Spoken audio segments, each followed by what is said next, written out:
folks. Today is day 59 in the search for Nancy Guthrie. It is Tuesday. This is actually Nancy's house right here behind me. This is the closest I've been able to get to the back side of the house, and I'm going to take you really up close in a second. Some interesting things that you can't see from the drone that you can only really see from back here. I also wanted to let you know about some new information that I've confirmed with the source close to the investigation, that there were no signs of an assault inside Nancy's house. No signs of an assault. The house was mostly clean, and the way it was described to me is that some rooms were actually immaculate. A cluster of vehicles sits outside a quiet property as early morning light stretches across Tucson's outskirts. Reporters hold position behind a loose boundary line while investigators move with purpose in and out of the residence tied to Tommaso Cayenne. Inside, objects are carried out in sealed containers, each movement measured, each pause deliberate. Brian Entin stands at a distance, documenting what is unfolding without interruption, watching a pace that suggests more than routine follow-up. The question forms immediately: why this home, and why now? At first glance, it looks like a coordinated search across multiple locations. But the timing raises questions that no official statement fully answers. Why are several properties linked to the same investigation being examined at once, and what triggered this level of urgency days after the case first broke publicly? Across town, another scene sits frozen in memory. A front doorbell camera, once active at Nancy Guthrie's home in the Catalina foothills, is no longer in place. According to the timeline outlined in the investigation, at approximately 1:47 a.m., a figure approached the entrance and the device was removed from the wall. That moment marks the first clear disruption in the home's recorded perimeter. The home itself belongs to Nancy Guthrie, an 84-year-old woman whose disappearance would soon draw national attention. Her neighborhood, normally calm through the night, became the center of a widening investigation once she was reported missing in the early hours of February 1, 2026. Hours before that silence took hold, she had last been seen at approximately 9:50 p.m. the night before. According to the established timeline, she was dropped off at her residence after what appeared to be a routine evening. After that moment, there were no confirmed sightings. No signs of an assault, which would explain, when Savannah did her interview, why she was saying that when Annie, her sister, and her brother-in-law Tommaso first showed up here to the house, they didn't understand what was going on. The back doors were propped open, but they initially thought that perhaps there was some kind of medical episode, that an ambulance had come, and maybe they took Nancy out the back. But this would all kind of line up with what Savannah said, this reporting that I have now, that there were no signs of an assault inside the house. The gap between that final confirmed sighting and the early morning disruption forms the critical window investigators continue to examine. Roughly 4 hours passed between the last known interaction and the moment the doorbell camera stopped recording events outside the home. Inside that window, activity remains unaccounted for in full detail. What is known is that by 2:28 a.m., a monitoring system tied to her medical device stopped transmitting. That silence became one of several timestamps now central to the case timeline. Investigators later expanded their focus beyond a single location. Reports indicate coordinated activity across multiple properties connected in some way to individuals within Nancy Guthrie's family circle. That shift marked a turning point in how the investigation was being handled on the ground. The presence of Brian Entin at multiple sites added another layer of public attention. His reporting did not rely on statements alone but on direct observation of movements, search patterns, and law enforcement coordination. What he described was not a single-site investigation but a widening network of focus areas. At this stage, the case moved beyond a simple missing person report. It became a structured investigation involving timelines, digital records, and physical evidence collection across more than one residence.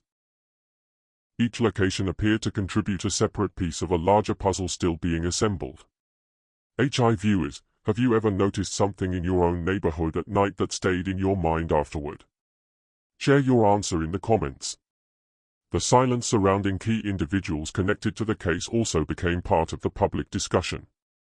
While search efforts intensified, one figure tied to the final known timeline had not made a public statement. Why do you think we would see the blood in the front of the house, but nothing inside? Well, one of the things that, could happen, and I'm basing this on my training and experience. I don't know if this is the way things transpired, but it's one of the ways. If she was still ambulatory and being guided out of the house, whether or not she was bound, her hands or her mouth or anything, she could have put up a little bit of struggle at the door, knowing that, man, if I get out of here, this is the last chance that I have to put up some type of resistance. That absence drew attention, not through accusation, but through contrast with the volume of voices speaking on the case. Investigators continued working through physical evidence and digital records, moving between locations as the timeline was reconstructed piece by piece. Each step forward appeared to raise new questions rather than settle existing ones. Brian Entin's presence at the property connected to Tommaso Cyan drew particular interest because of what was observed during the search activity. Items removed from the residence were processed by investigators, though details regarding their significance remain part of the ongoing investigation. At the same time, the original home in the Catalina foothills remained a key reference point. It was there that the timeline begins and where the final confirmed moments of normal routine were recorded before everything shifted. Family members continued searching for answers as public attention increased. Statements from officials remained careful, focused on confirming what could be verified while avoiding conclusions that the investigation had not yet reached. As days passed, the case developed into something more complex than a single missing person report. Multiple locations, overlapping timelines, and unanswered gaps created a structure investigators continue to examine closely. What makes this case difficult to close is not only what is known, but what still remains unaccounted for within that 4-hour window between the last known sighting and the early morning disruption outside the home. And as investigators continue reviewing evidence across each connected location, one question remains at the center of it all. What exactly happened during those missing hours, and why do multiple sites now appear to be part of the same unfolding investigation? If you are following this case, make sure to subscribe and turn on notifications, because each new update adds another layer to a story still developing in real time. And as always, share your thoughts in the comments, because sometimes public perspective helps shape the questions investigators continue to pursue next. A shift in the investigation becomes visible as attention moves away from a single home in the Catalina foothills and toward a second property connected to a member of Nancy Guthrie's family circle. At this stage, law enforcement activity is no longer limited to one location, and the pattern suggests a widening scope that requires coordination across multiple sites. The focus turns to Tommaso Cyan, identified within the timeline as the last known person to have seen Nancy Guthrie alive before her disappearance. That connection places him at the center of the investigative timeline, not through public speculation, but through sequence reconstruction based on confirmed movements on the night of January 31, 2026. At approximately 9:50 p.m., Nancy Guthrie was last documented at her residence after being dropped off that evening. From that moment forward, the timeline becomes increasingly narrow, with investigators relying on time-stamped data points and physical evidence recovery to reconstruct what followed. In the hours that followed, attention turns to the critical overnight window. By early morning, the situation had already changed. A doorbell camera that once recorded activity at the residence was no longer operational, and the first visible disruption in the home's perimeter had already taken place according to the established sequence of events. As the case developed publicly, silence became a defining factor. One individual closely tied to the final known timeline did not participate in public interviews or issue statements during the early phase of the investigation. When you go into a house as an investigator and it looks clean, I mean, you know someone's missing, but there's not, an area that's obvious, like, oh, something went down right here, there's a pool of blood, or oh, there's all sorts of stuff thrown on the ground here. If it just looks clean, what do you do? Well, you do a very good canvas of the scene. You're going to protect everything that you can.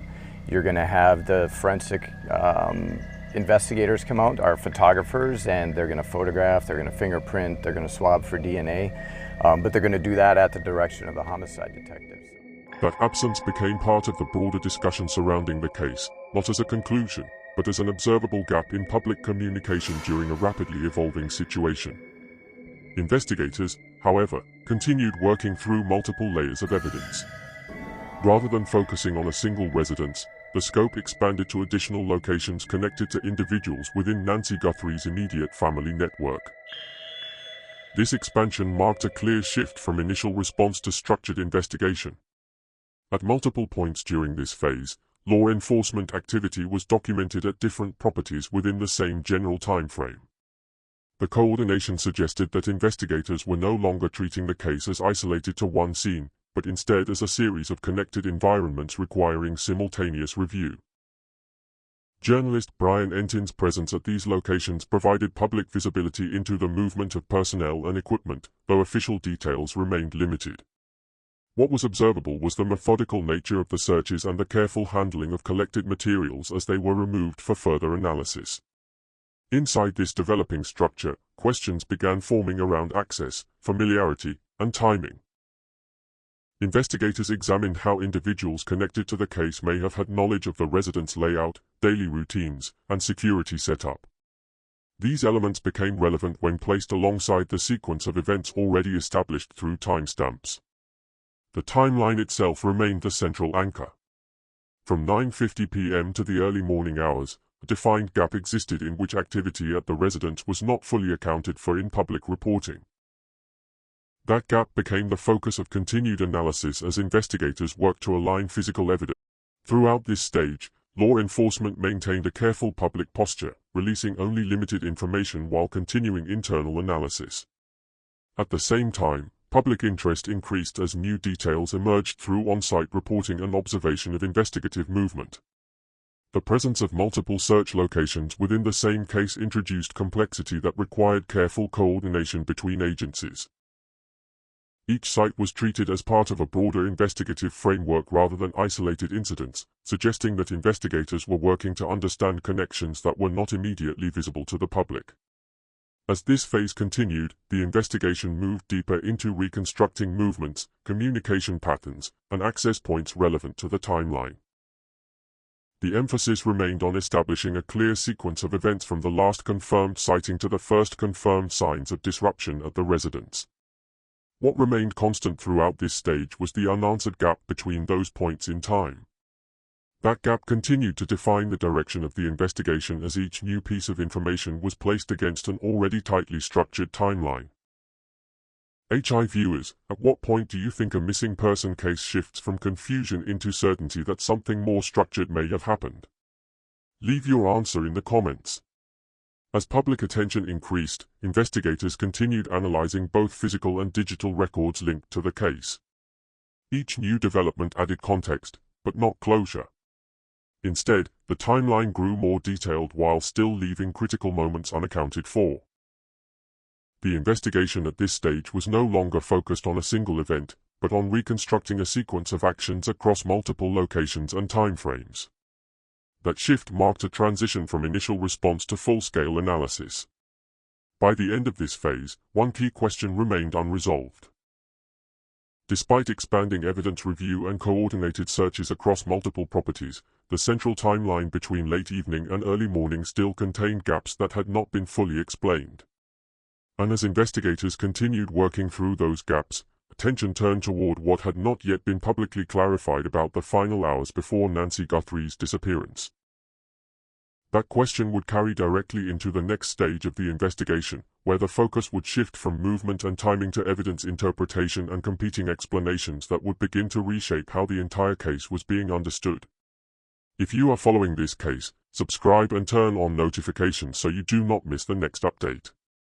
And the questions investigators are now forced to confront as the timeline tightens further. The investigation begins to shift again as attention moves from physical locations to patterns forming across digital records and coordinated law enforcement activity. When you go into a house as an investigator and it looks clean, I mean, you know someone's missing, but there's not, you know, an area that's obvious, like, oh, something went down right here, there's a pool of blood, or oh, there's all sorts of stuff thrown on the ground here. If it just looks clean, what do you do? Well, you do a very good canvas of the scene. You're going to protect everything that you can. You're going to have the forensic investigators come out, our photographers, and they're going to photograph, they're going to fingerprint, they're going to swab for DNA, but they're going to do that at the direction of the homicide detective. At this stage, the case is no longer defined only by where events happened, but by how those events align across time, communication, and response. Brian Entin continues reporting from the field, observing movement at multiple sites tied to the broader investigation. What stands out is not a single dramatic action, but the consistency of coordinated activity across locations that are not physically close to one another. That pattern signals to observers that investigators are working from a shared set of priorities rather than isolated leads. As this develops, the focus of the case expands further into the timeline surrounding January 31st and the early hours of February 1st, 2026. Investigators continue examining the final confirmed hours before Nancy Guthrie's disappearance, paying close attention to the sequence of contact, movement, and access to her residence. The absence of public communication from key individuals connected to the timeline continues to draw attention. Not through accusation, but through contrast. While the investigation advances through official channels, the public sees limited direct clarification from those closest to the final known moments. At the same time, law enforcement begins reviewing digital information tied to the broader environment of the case. This includes communication patterns, location data, and records that help establish movement before and after the critical time window. These elements become essential in narrowing down inconsistencies within the timeline. Journalistic coverage highlights a growing difference between what is confirmed and what is still being interpreted. Statements from officials remain cautious, while on-site reporting captures the visible expansion of investigative activity. That gap between confirmed detail and ongoing analysis becomes a central feature of the public understanding of the case. As investigators continue working, attention turns toward whether any earlier activity may connect to the timeline under review. This includes reviewing past patterns, prior access, and any documented interactions that may help explain familiarity with the residents or surrounding environment. Each new layer of analysis adds structure but does not resolve the central gap in the timeline.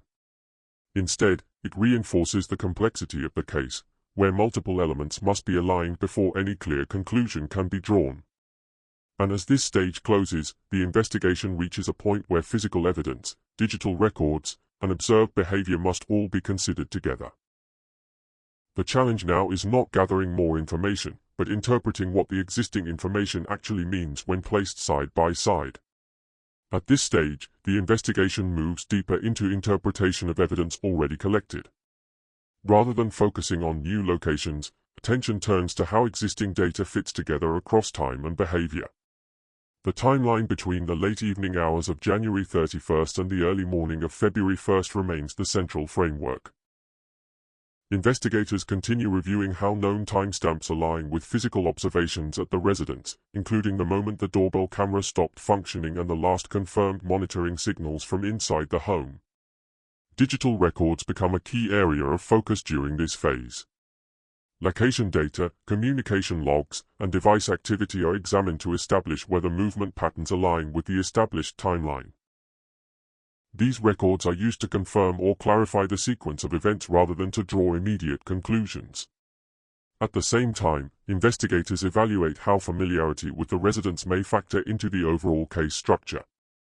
This includes understanding access points, routine behavior patterns, and environmental knowledge that could influence how events unfolded during the critical time window.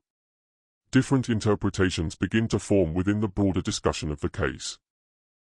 One perspective focuses on the possibility of external involvement that remains unidentified within current records. Another considers whether known individuals connected to the timeline may have had access or knowledge relevant to the sequence of events. Both remain part of ongoing analysis rather than confirmed findings. Law enforcement continues to emphasize that the investigation remains active, with multiple areas still under review. No single explanation has been publicly confirmed, and officials continue working through both physical and digital evidence streams to narrow down inconsistencies. What becomes increasingly clear at this stage is that the investigation is no longer centered on a single location or event. Instead, it is focused on aligning multiple sources of information into one coherent timeline that accounts for all known activity during the critical hours. As analysts continue reviewing evidence, the case remains defined by what has not yet been fully explained. Each layer of data provides context, but also introduces new questions that must be resolved before any final determination can be made. And as attention shifts toward the final phase of the investigation, the focus turns from analysis to consequence, where the impact of the case extends beyond evidence and into the people still waiting for answers. As the investigation continues without a final resolution, attention shifts toward the human impact of the case and the ongoing uncertainty surrounding Nancy Guthrie's disappearance. The absence of confirmed answers remains the defining feature of the situation, even as investigative work continues across multiple fronts. Family members remain engaged in seeking clarity, while public attention follows each development closely. Despite continued analysis of evidence and ongoing review of digital and physical records, the central timeline still contains gaps that have not been fully accounted for. Law enforcement continues to treat the case as active, with no final conclusions publicly released. Investigators remain focused on resolving inconsistencies within the established sequence of events and confirming how each piece of evidence fits into the broader structure of the investigation. At this stage, the case stands defined by what is known and what remains unresolved. The final hours before the disappearance, the disruption at the residence, and the expansion of the investigation across multiple locations all remain part of an incomplete timeline that continues to be examined. What remains consistent is the absence of closure. Each new detail adds context, but not resolution. The investigation continues to move forward, but the core question remains unchanged since the earliest hours of the case. Nancy Guthrie's disappearance remains under active investigation, with officials continuing to review evidence and follow leads as they develop. Until those findings are fully established, the timeline remains open, and the unanswered moments continue to define the case. As this chapter closes, the investigation remains ongoing, and the central question still stands at the center of everything: what truly happened in the hours between the last confirmed sighting and the first signs that something had changed? For continued updates on this case and others like it, subscribe and turn on notifications. Viewers are encouraged to share their thoughts in the comments, as public perspective often adds new angles to ongoing discussions, and every case like this continues to evolve as new information emerges.